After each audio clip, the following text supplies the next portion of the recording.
to make sure that they're making the right decisions to make sure that America does have a big manufacturing future.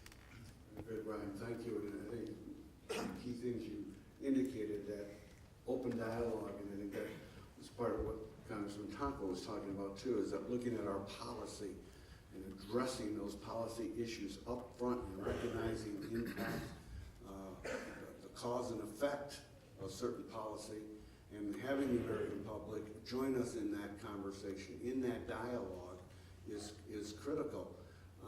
I'm feeling a little better. I put on my New Balance to go try to exercise, and I'm feeling much better knowing that they are manufactured in Maine versus some other popular brands that I see out and about in the gym. So it is about ourselves, and we look to try to do business here in our own community if we can. Next, Dr. Quentin Bullock from Schenectady County Community College. Our community college system in the United States, Dr. Bullock, has really begun in earnest the direction of workforce development and recognizing what the entrepreneur, our manufacturers need. Could you reflect on that in basis to the film and the discussion of our workforce and what needs to be done for the future? Clearly, the community college is a leading entity in everyone's community.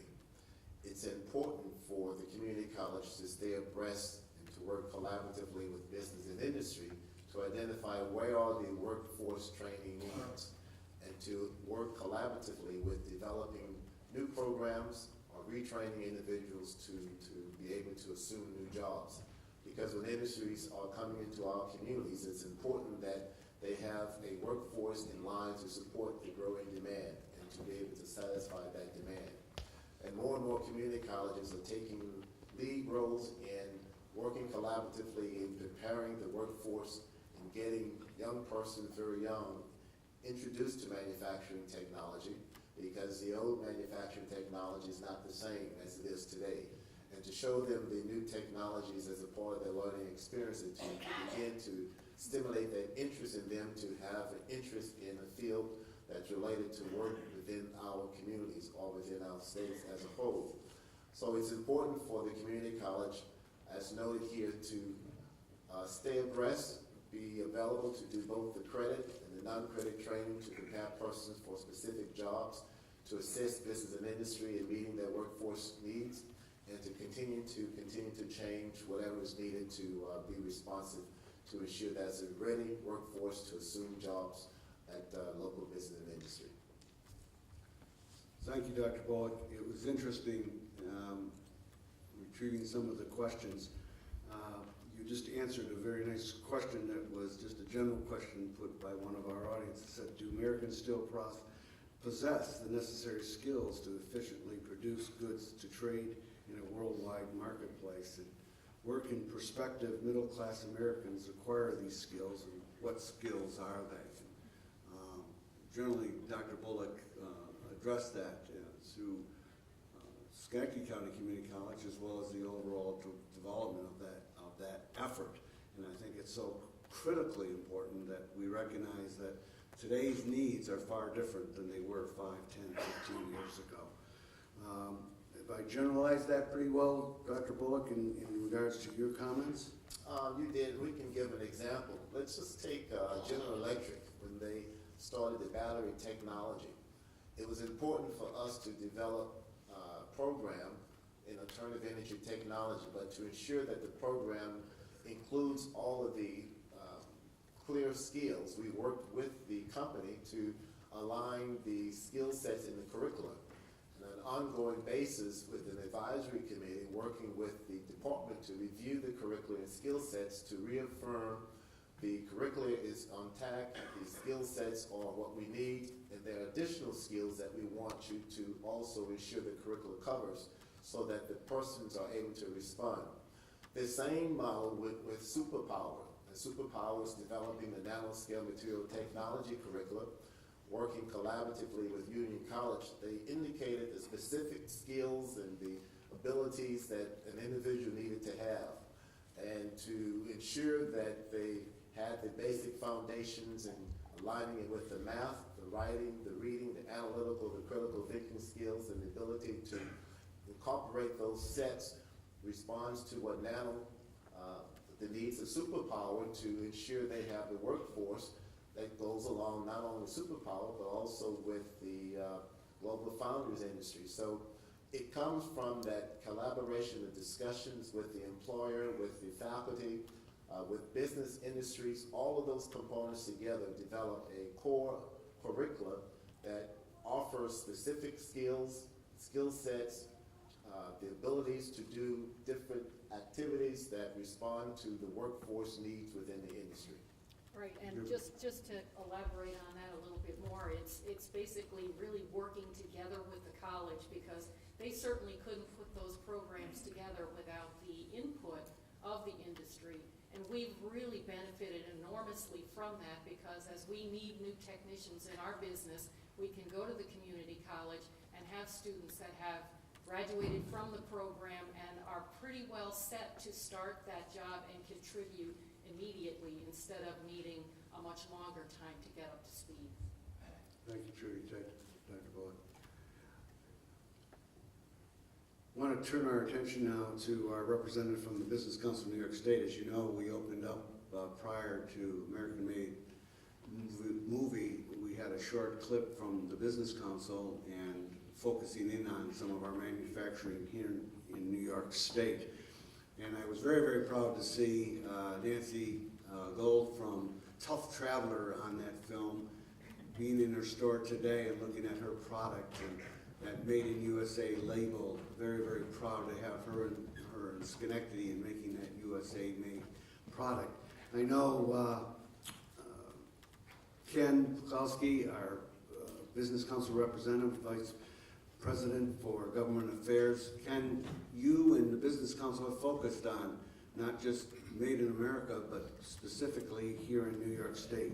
Your reaction to the film and the importance of manufacturing plays right here in our state. Sure. Hey, thanks, Charlie. I also want to say, I think it's great how many people showed up for this tonight. I thought at the risk of coming in and talking to the empty room, I think the turnout is just fantastic. It's we're glad there's people out there that want to hear the message that we're here to talk about today. The Business Council, we represent about 3,000 companies across New York. About 1,000 are manufacturers. It's from the Tough Travelers and Passano Paints and Hene Reel, who's the other gentleman on the film today. We represent some of the largest manufacturers in the world, IBM, GE, and others. We put that short film, we did a couple versions of it. We put that together about a year ago for a couple reasons. One is we wanted to remind people, both general public and elected officials, that manufacturing still is in New York. It's a very important part of the state's economy. People tend to forget that when manufacturing is dead. Manufacturing is here, and it's very important.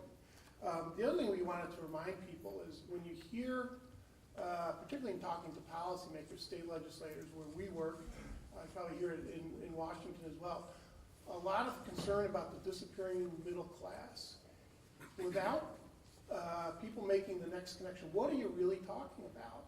In New York State, over the last 20 years or so, we have lost about about a half a million manufacturing jobs. And we did a study looking at wage data.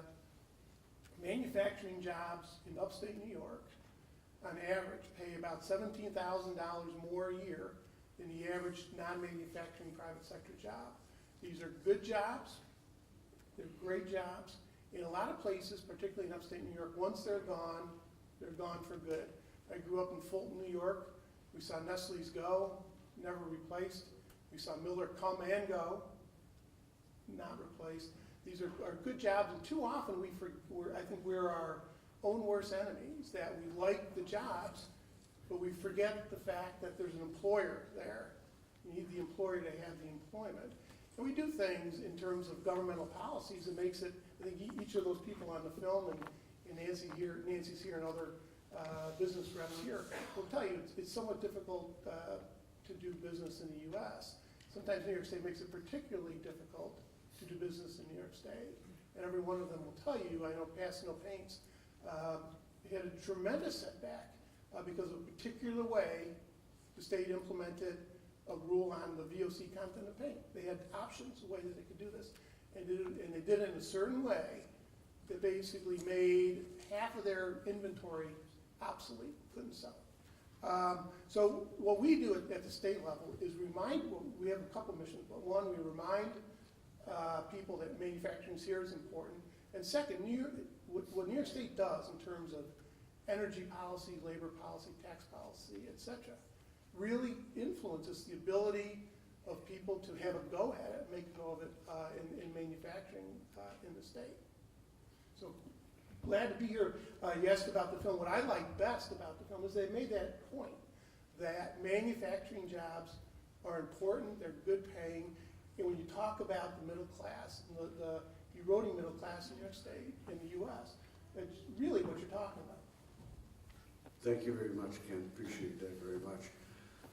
Want to also note that one of our exhibitors today was from Newberry Knitting, which manufactures gloves and mittens and hats and so forth. Another great company, great product line, and right here in Schenectady County, they're made, and would encourage you to look for their product. I know they have a small store at their site, and they sell there, but they sell all over the world. And I mention it tonight because your hands might be cold, or your head might be cold as you're ready. So, Congressman, we have a question from the audience. With two philosophies, protectionist and free trade, is there one that is better benefit or outlook for the world? Or put another way, by increasing manufacturing in the United States, might there also be a benefit for all countries in the world? Well, I think Brian said it well when he said businesses can compete against other businesses. They just can't survive if they're competing against other governments that have an unfair advantage. And I have to hope that when people set up free trade as a concept, they never believed in advancing unfair trade. I'm a member of the Fair Trade Caucus, and we continue to work on making it a reasonable outcome for American manufacturers. There is no way we can reasonably expect our manufacturing sector in this country to compete against groups that may have different outcomes with environmental guidelines, workforce guidelines. There are all these external measures and pressures that need to be brought into a fair zone when these trade agreements are struck. And when they're done in veiled secrecy, when Congress doesn't get its input, when we go forward and advance public policy within trade agreements, that's a dangerous zone. And so what we've done, and you can calculate the trade deficit in the last 15 years. It's gone out of whack. It's just grown exponentially. And so that's a real threat to our manufacturing base. I'm really proud to be serving with a group of legislators in Washington that have advanced the Make it in America agenda. And we're working on research investment, skills development investment, incentives that bring back the investment in America, and working on an agenda that will be fair in the investments we need to make. You know, advanced manufacturing is a thing of today, and we need to invest in the retrofitting of manufacturing sector so that we don't continue to see this slide. We ignored manufacturing for a long stretch of time. All we focused on, primarily as a government, I believe, was on the service sector, and there, very narrowly, on the financial service sector. We know what happened there. We turned our backs to it all, say, go do your thing. No government intervention, laissez-faire, right? And the greed took over. They invented vehicles to circumvent regulation, and we wondered why the economy was brought to its knees. And everything else, the ag economy, the ag sector, manufacturing, was ignored. And now it's catching up to us. So we need to reinvest in manufacturing, in retrofitting. Now, Sandro talked about his friends whose business I've toured. And they're a spinoff from the incubator at RPI. I know of a manufacturer in Schoharie County that I used to represent, where they went to RPI and worked with the group and said, look, how can we be more competitive so as to land the jobs or the contract in an international setting. And they retrofitted their business, and then they went to Hudson Valley, excuse me, but they went to the local community college network. It could easily be Schenectady County Community College or Fulton Montgomery, but they went to that community college and said, look, we need to train the worker on this new automated phase of our manufacturing. And now they're doing very well in the international race. So it's about investing in tomorrow. And we can't just keep cutting our way to prosperity all while we're giving away bucks on the top. We have to close loopholes that are not producing any trickle down, and we're still in this sense of 79 thinking, 80 thinking that there's this trickle down happening. The trickle down is pain, and it's disinvestment, and it's discrediting the investment workforce. Congressman, you spoke, real quick, you mentioned advanced manufacturing. Right. Real quickly, real briefly, define in your advanced manufacturing. This is important, ladies and gentlemen, this advanced manufacturing. Well, you know, is I a think some component to our future. I think some of the world of economies, Chuck, have gotten it before we did. They saw automation, robotics, increased productivity entering in. For some, you could make an argument in our U.S. economy that increased productivity meant laying people off, doing more with less. Where in other countries, they took that increased productivity, they made certain they brought resources down from that advancement in a balanced way and said, we're going to take that tax revenue and reinvest it. Build the skill set that we need in the new economy. Invest in the technology. Invest in the automation. Advanced manufacturing is retrofitting, putting new tools into place. If robotics are coming in, now you have a new skill set that you require. And that's where we need to be competitive, and we need a fair trade, not a free trade outcome. And we need to understand that the revenues are here in this country, but we're saddling the cost of government on the middle income community, a large percentage of us, and not investing in research, which equals jobs, in skills development, in education and higher ed, and in infrastructure, physical, capital, and human, that we need to go forward with the investments in advanced manufacturing.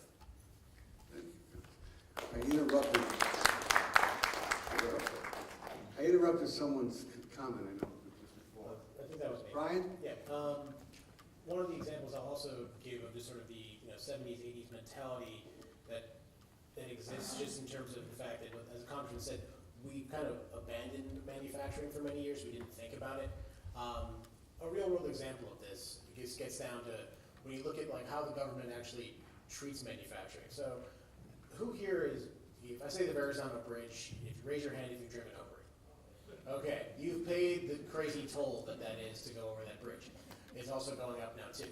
Well, they're replacing the upper deck of that bridge, and they're using all the way they pay for it is they use the revenue taken in from those tolls. So that money doesn't necessarily have some of the strings attached that federal monies would have based on things that people fought for. So that project was bid out, and that project ended up being done now in China. So we're seeing large steel bridge decks being made in China that are basically like all steel and going to be, there are a lot of reasons why they want this design, but they're being made in China, they're being shipped over. There's fabricators, in New Jersey that would have been using steel made in New York and other places that could have easily done this work. They openly admit that, it would have taken them some retooling to do, but every project for them they have to retool to do, they're trying to figure out why it happened. So we go and we sit down with the New York Department of Transportation, we sit down with MTA to try to get to the bottom of, okay, what caused this to happen? And they said to us, listen, in 1983, we wrote in a domestic steel preference into our policies of how we're going to buy that stuff. So basically that says if something's going to raise the costs more than 6%, we have an obligation to buy it from the lowest bidder, no matter where they're from. And we sat down and talked to them and had an open, honest conversation, and we all agreed at the end of the day that we're not living in the same world as we were in 1983. We didn't think about manufacturing in terms of where we're going to be buying large pieces of steel. We didn't imagine a country like China coming up with the lack of environmental regulations that exist there that companies can kind of go and do things at lower cost, lower labor free capital, no taxes for 5 years, and all these sort of things. So we ended up having a pretty honest conversation of like, we're in a dialogue currently with MTA and New York's Department of Transportation to try to figure out, how do we update the way New York does business to make sure that we can create a level playing field for manufacturers here in New York. So it's beyond just what's happening at the federal, but states can do things, agencies can as well. But because we haven't thought about manufacturing in a long time, and now there's consumers waking up about it, it's time for us to also have, the consumers in the government who are buying things for all of us and using our money to pay for it, to let them know that like we really need to figure out how to level that playing field to make sure that more of those jobs can come back to our community, instead of necessarily creating jobs in another country under conditions that we may not necessarily agree with. Chuck, if I might just add, I could just add, our Make It in America agenda in the House with the group of people that I've been working with includes that specific provision, that if you're going to have federal dollars for public projects, there has to be the American-made product that is incorporated into the outstanding project. So I think it's a way to, again, protect us from this unfair trade policy that's killing our deficit situation. And it's also not necessarily an either or on the free trade